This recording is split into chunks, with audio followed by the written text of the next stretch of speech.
யாருக்கெல்லாம் மதியோட நடிப்பு, பேச்சு, திறமை எல்லாமே பார்க்க பக்காவா இருக்கு. இந்த காலத்துக்கு இப்படிப்பட்ட பெண் தான் தேவ அப்படின்னு நினைச்சீங்கன்னா, உங்க பொண்ணான கையால ஒரு லைக்க போட்டு சப்ஸ்கிரைப் பண்ணி ஆதரவு குடுத்துருங்க அன்பு உறவுகளே. இப்ப சுரேஷ் வந்து இருதல கொள்ளி எறும்புன்னு சொல்லுவாங்க இல்லையா? அந்த மாரி தாங்க இங்கிட்டு பேசுறதா, அங்கிட்டு பேசுறதான்னு தெரியாம தவிக்கிறாரு. அந்த பையன் சும்மா தாங்க சுத்திக்கிட்டு திரிஞ்சுச்சு.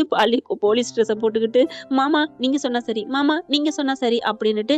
இப்ப என்னடான்னா, அவர் சொல்லி கல்யாணத்த பண்ணி வச்சுட்டு, என்னடா அவ பேசிக்கிட்டே இருக்கா, நீ பார்த்துக்கிட்டே இருக்க. என்னங்கடா நீங்களே பார்த்து கட்டி வைப்பீங்களா? அப்ப அவன் உன்ன நம்பி தானே அந்த பொண்ணு வருது. அப்படிங்கில அவன் பேசத்தானே வேணும். பேசாட்டியும் பரவால்ல, பேசாம தானே இருக்கிறான். ஏமாம்மா என் பொண்டாட்டி வீட்டு ஆளுகள இப்படி திட்டுறீங்க? அப்படி சொல்லியிருந்தா கூட நீ மனசு மாறிட்ட. நீ இப்படி ஆயிட்ட, அப்படி ஆயிட்ட, என்னடா அப்படின்னு கத்தலாம். சும்மா கல்யாணம் ஆனதுக்கு அப்புறம் அந்த ஆம்பளைங்கள போட்டு அந்த பொண்ணு வீட்டு ஆளுங்க படுத்துற மாப்பிள்ளை வீட்டு ஆளுங்க படுத்துற பாடு இருக்கே. மாறிட்டான், வச்சுட்டான், பொண்டாட்டி தாசன் ஆயிட்டான், அப்படியே கெ அண்டர்ல போயிட்டான், அப்படி இப்படின்னு ஐய்யய்யய்யோ! மாறுனாலும் தப்புங்கிறாய்ங்க, மாறாம விட்டா இங்கிட்டு பொண்ணு வீட்டு சைடு துவம்சம் பண்ணுதுக. அவன் ஆய் பேச்ச கேட்கிறான், என் பொண்ண மதிக்கிறதில்ல. இங்கிட்டு எங்கிட்டு தாங்க ஒரு மனுஷன் போவான்? பொம்பள பிள்ளைங்களுக்கு தான் 2 வீடுன்னு சொல்லுவாங்க. ஆனா, ஆம்பள பிள்ளைங்களுக்கு தாங்க 2 பக்கமும் மத்தாள மாதிரி அடி வாங்குறாய்ங்க. யாருக்கு சொல்றதுன்னே தெரியாம. உண்மையிலே ஆண்களோட பொழப்பு அப்பப்பப்பா! அப்படின்னு தான் தோணுது. ஒரு சில இடங்கள்ல பெண்களுக்கு நல்ல வாழ்க்கை அமைஞ்சிருது. இப்ப ஆண்களுக்கு அமையாத வாழ்க்கை இங்க சுரேஷுக்கு நல்ல வாழ்க்கை அமைஞ்சிருக்கு.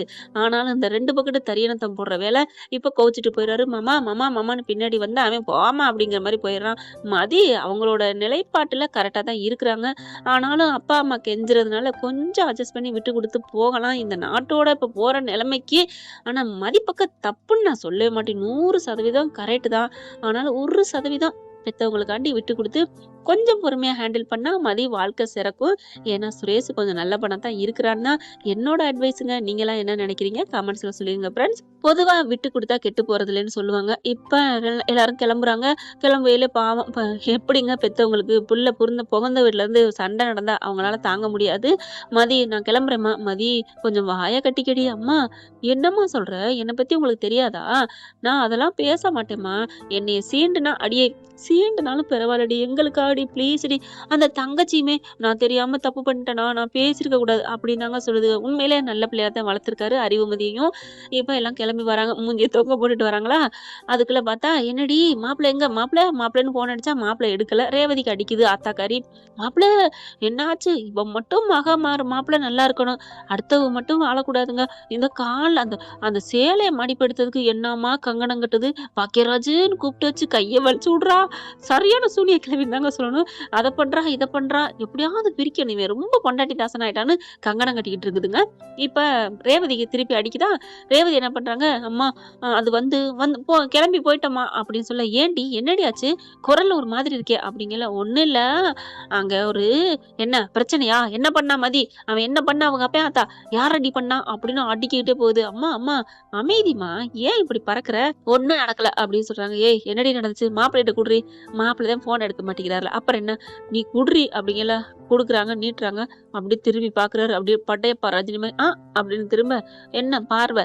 உங்களுக்கு ஃபோன் அடிச்சாங்களாமே எங்க அம்மா. நீங்க எடுக்கலையாமே? பேசுங்க அப்படின்னு ரேவதி சொல்ல, அப்படியே பார்க்குறாரு. என் நேரம் அப்படின்ட்டு படக்குன்னு அங்கிட்டு திரும்புறாரு. அம்மா உன் மாப்பிள அப்படி ஏய் குட்ரி அப்படின்னு படக்குன்னு பறிக்கிறாரு.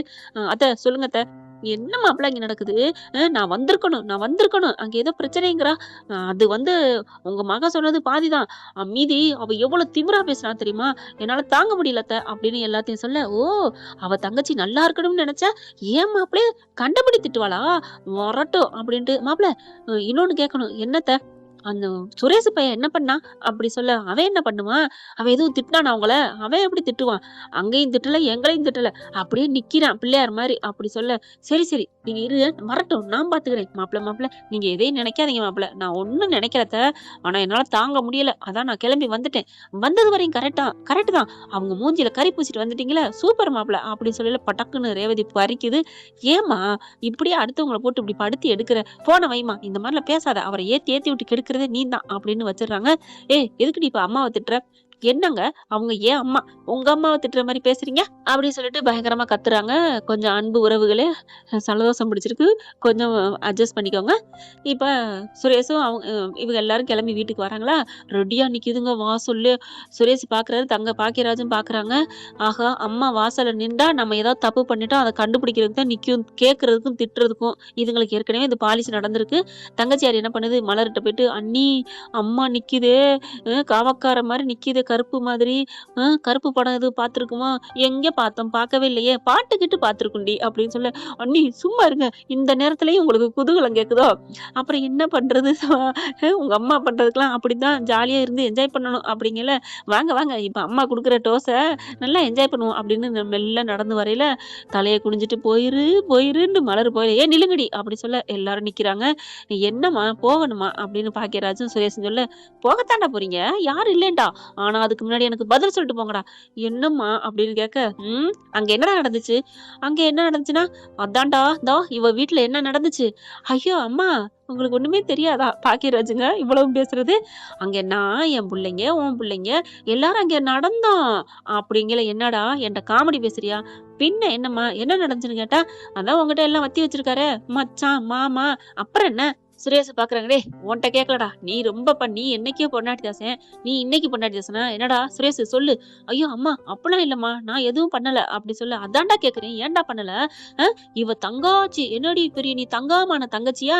தங்கச்சிக்கு படிக்க வச்சது உன் மாமா, இவங்க வீட்டை வளர்த்தது உன் மாமா, இப்ப இவளுக்கே கல்யாணம் பண்ணி இப்படி நல்லா நிக்கிறா பாரு பணக்கார வீட்டுக்கு வந்து அப்படிங்கிற மதி முறைச்சு பாக்குது.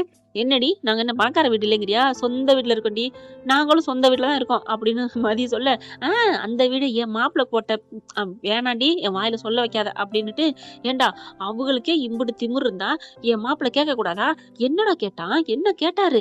அந்த பிள்ளை நல்லா இருக்கணுமே அப்படிங்கறக்காத்தானே கேட்டிருக்காரு, அது தப்பாடா? தப்பு இல்லம்மா, தப்பு இல்லம்மா, அப்புறம் ஏன் நீ பேசாம நின்ன? நான் என்னம்மா பண்ண முடியும், அது அவங்க வீடு. டேய் எவங்க வீடா இருந்தா என்னடா, நம்ம மாமாவை எங்கேயுமே விட்டு கொடுக்க கூடாதுடா, பாவம்டா அவர் மனசு நொந்து போய் அழுகுறாருடா. அழுதாரா அப்படிங்கல, அழுதாருதான்டா. டக்குன்னு போட்டோன்னு எடுக்கிறாங்க ரேவதி தான். என்னடா மாமா அழுதாரா? மாமா ஏன்டா அழுகுறாரு? இல்ல அம்மா சொன்னுச்சு. அதெல்லாம் அழுகல. எங்கப்பா மாமா அப்படிங்கல, அவரு படம் பார்த்துட்டு இருக்காரு டிவில, சவுண்டா ஃபுல்லா போட்டு, கேக்குறியா அப்படின்னு சொல்லிட்டு போய் காமிக்க, பாட்டு ஓடிட்டு இருக்கு. அப்படியே முறைக்குதுங்க எல்லாரும். போனை கட் பண்ணிடுறாங்களா? அப்ப பாக்குது லட்சுமி, இப்ப என்ன அவன் அழுதாரு, அதுக்காண்டி இந்நேரம் வரைக்கும் அழுதுட்டா இருக்க முடியும்? புண்பட்ட நெஞ்ச அப்படியே ஆத்துறாரு படத்தை பார்த்து. ஆனாலும் டேய் சுரேஷ், நீ பேச்ச மாத்தாதடா, சொல்லுடா, ஏன்டா அப்படி அவளை சும்மா விட்ட அப்படிங்களுக்கு. பாருங்க உங்களுக்கு என்ன பிரச்சனை, இப்ப என்ன அவர் என்ன திட்டணும் அடிக்கணும் அதானே? உன்னை அடிக்கணும் வைக்கலாம் நான் சொல்லல, ஏன் கேட்கல, அதுதான் அதெல்லாம் கேட்டாரு, நீங்க வழிய விடுறீங்களா? சும்மா என்னமோ ஈட்டிக்கார மாதிரி வெளில நின்றுகிட்டு, வாங்க உள்ளர அப்படின்னு, அக்கா வாக்கா அப்படின்னு உள்ளர போக, என்னடி போற அப்படின்னு சொல்லிட்டு பின்னாடியே வர, நீ வரட்டும், என் அப்பா வரட்டும் அப்படிங்கல. கரெக்டா அவரு வந்துடுறாரு. அவரு வந்தாதான் சரியா வரும், நான் ஒரு ஆளா பேச முடியல. கரெக்டா அப்பா வந்தானே, என்ன நடக்குதுங்க, என்னடா நடக்குது? மாப்பிள்ள போன போட்டு அழுகுறாரு. உங்களுக்கு அழுதாராங்க, பாத்தீங்களாங்க, சரியான இவனா இருப்பான் போல இருக்கே அப்படின்னு நினைக்கிறாங்க தங்கராஜ. அப்படி பாக்குறாங்களா, இங்க வா எல்லாரும் வந்து நில்லுங்க அப்படின்னு பஞ்சாயத்தை கூட்டுதுங்க. இப்ப என்னப்பா பிரச்சனை அப்படின்னு பாக்கியராஜ் சொல்ல, நீ என்னைக்கே கலந்துட்ட, உன்னை பத்தி பேசல, என் சிங்க குட்டி, என் பிள்ளை இருக்கேன் சுரேஷ், சொல்லுடா, ஏன்டா மாமாவுக்கு ஒரு அசிங்கம் நடந்திருக்கு, பேசாம வந்திருக்க? அப்பா என்னப்பா பண்ண சொல்றீங்க, விடுங்களேன்ப்பா.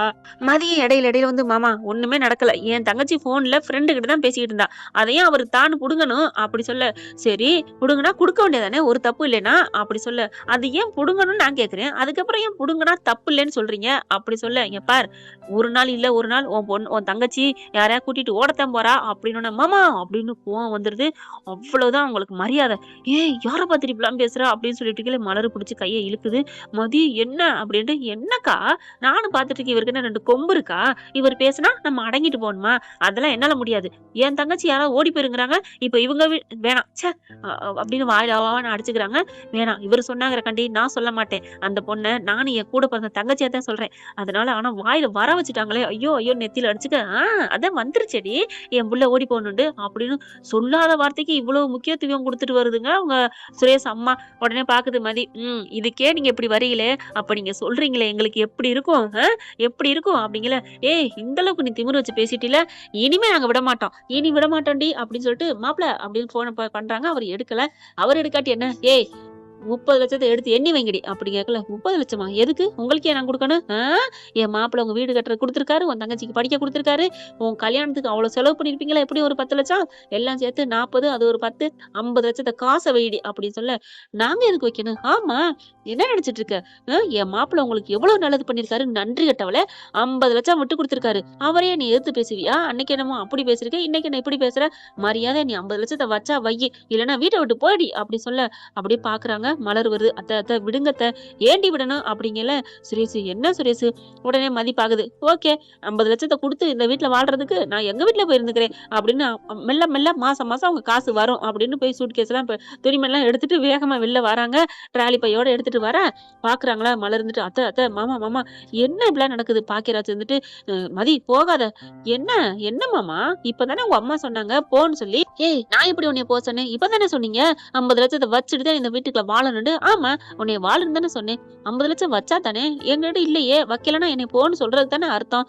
அதெல்லாம் தெரியாதுடி, 50 லட்சத்தை வையிடி, இல்லைன்னா முடியாதுடி அப்படி சொல்ல, பரவாயில்லத்த நீங்க கேட்டீங்கல்ல, இப்பவே 50 லட்சம் கேக்குறான்னு வரதட்சணை கேஸ்னு கம்ப்ளைண்ட் கொடுக்குறேன் அப்படின்னு யதார்த்தமா போன எடுக்க படக்குன்னு பறிக்குது. ஏய் என்னடி திமிரு போச்சா, என்ன திமிரா அப்படின்னு பறிக்க. ஏன் ஏன் என் போனை பறிக்கிறீங்க? என் தங்கச்சிட்ட கேட்டீங்க, இப்ப ஏன்ட்ட கேக்குறீங்களா?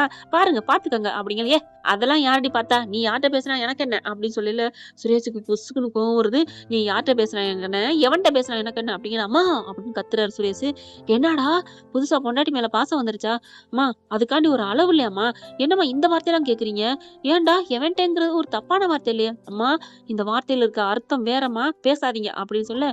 என்னடா ஏண்டி மயக்கிட்டியா என் புள்ளைய? அது உங்க என்ன மயக்கிறது மயக்காது சுடு சொல்லி பேசுறதெல்லாம் எனக்கு அதெல்லாம் தெரியாது. நான் என்ன பட்டுன்னு பேசுவேன், பட்டுன்னு முடிச்சுட்டு போயிட்டே இருப்பேன். நான் கிளம்புறேன் அப்படின்னு பெட்டி எடுத்துட்டு கிளம்ப சுரேஷ் பாக்குறாரு. மலர் இப்படி சொல்லுது. போய் மதி போக சுரேஷ், அவ பாவம் இல்லையாங்கல்ல.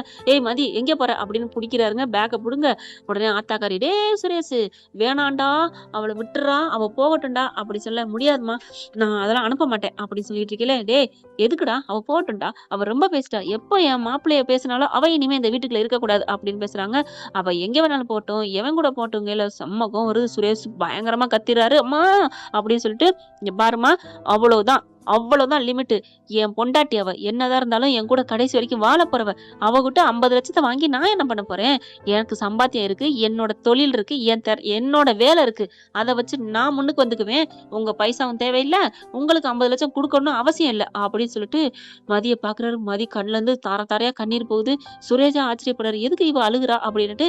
ஐயோ ஐயோ ஐயோ பிள்ளைய பறிச்சுட்டாளுகளே அப்படின்னு ராஜலட்சுமி அழுக ஆரம்பிக்குது. அதுக்கப்புறம் வா மதி அப்படின்னு சொல்லிட்டு கூட்டிக்கிட்டு அப்படியே அணைச்ச வாக்குல வர்றாரு. மதி என்ன பண்ணுது, ஒண்ணும் பண்ண முடியல, பிளாட் ஆயிருதுங்க. இனிமே ஊருக்கா போவா, சுரேஷ் தான் நம்ம பக்கம் வந்துட்டார்ல அப்படிங்கிற ஒரு சந்தோஷத்துல மலரை பார்க்க போ, உன் பக்கம் வெற்றி கொடி கட்டியாச்சு கிளம்பு அப்படின்னு சொல்ல, அப்படியே அணைச்ச வாக்குல பேக்கோட தூக்கிட்டு வீட்டுக்குள்ள வந்துடுறாரு. வீட்டுக்குள்ள வந்து, இங்க பாரு உனக்கு நான் இருக்கேன் போதுமா அப்படிங்கல. நிஜமா பேசுறீங்க? ஆமா, நான் பாத்துக்கிட்டு தானே இருக்கேன் அப்படிங்கல. இல்ல, நான் அம்மாவை கையை நீட்டினது தப்பு தான். அட விடு, அதெல்லாம் போயிட்டு போகுது. அவங்களும் அப்படி பேசுனது தப்பு தானே, யாரா இருந்தாலும் அதுவும் பொம்பளை பிள்ளை தானே, அவங்க பிள்ளைய சொன்ன மட்டும் எவ்வளவு கோவம் வருது. நீ அதெல்லாம் எதுவும் நினைக்காத, நான் இருக்கேன் சரியா அப்படின்னு சொல்லிட்டு வெளில போறாரு. இந்த பெட்டியை தூக்கிட்டு வீட்டுக்கு போற வேலையை விடு அப்படின்னு சொல்லிட்டு கதவை சாத்திட்டு எங்க போறாரு நினைக்கிறீங்க? ஆத்தா கிட்ட தாங்க போறாரு. அவங்க ரூம்ல உட்காந்துட்டு புள்ள போயிட்டானே, புள்ள விட்டுட்டு போயிட்டானே அப்படின்னு அழுதுட்டு இருக்க, உள்ளுக்க போறாரு. போயிட்டு அம்மா அம்மா ஏமா எதுவும் நினைக்காதம்மா ப்ளீஸ்மா, நான் என்னம்மா பண்ணுவேன், நான் 2 பக்கட்டும் அடி வாங்குறேம்மா, அங்கிட்டு பாக்குறதா இங்கிட்டு பாக்குறதாம்மா, அவ ரொம்ப திமிரா பேசினாமா, அதாம்மா வீட்டுக்குள்ள கூட்டி கொண்டே வச்சு நல்லா வெளாசி தள்ளிட்டு வந்துட்டேமா. என்னடா சொல்றமா அவனே? ஆமா, இங்க பாருடி, இனிமே எங்க அம்மாவை எழுத்து பேசுறதா இந்த வீட்டை எழுத்து பேசுறதா வச்சுக்கிட்டா நானே கொண்டே உன் வீட்டுல விட்டுட்டு வந்துருவேன் அப்படின்னு அவளை கெஞ்சிட்டேன். அவ காலில் விழுந்து கெஞ்சினா. ஐயோ என்னை அனுப்பிடாதீங்கன்னு. அப்படியாடா சொன்னா? ஆமாம்மா பரவாயில்ல, ஆனாலும் அவ அப்படி விழுகிற ஆள் இல்லையே.